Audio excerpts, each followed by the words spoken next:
Hi. Hello po. Hi. Pwede matulungan GMO?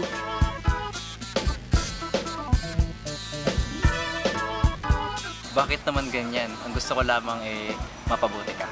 Sa hugot na yun, syempre, ang pinaka bakit po ganun? Bakit ganun ang naging desisyon nating SC? Bakit po humantong sa desisyon na itigil yung pag-improve ng ating technology, ng ating science? When in fact, ang gusto lamang po ng ating UPLB scientists, ng ating science community ay mapaunlad po yung ating pamumuhay.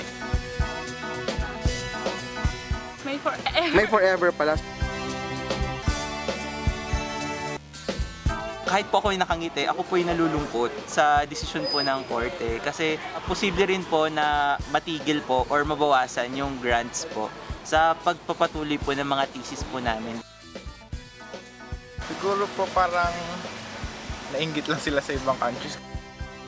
Given po na hindi po kami makakagalaw ngayon, hindi po kami makakapaggawa ng mga research, yung course po namin, wala po siyang maibibigay na maganda. Higit po sa Pilipinas, wala siyang maibibigay na magandang produkto sa mga farmers dahil para po kaming napilayan, para po kaming tinanggalan ng kamay at ng paa sa pagtanggal po ng desisyon na to. Mismo pong scientist natin yung nag-develop po na mismo galing sa UPLB as in Institute of Plant Breeding po natin yung nag-develop, tapos mas pinili pa nilang maniwala sa hindi naman po trained sa science. Technically, the researches and the projects were stopped and students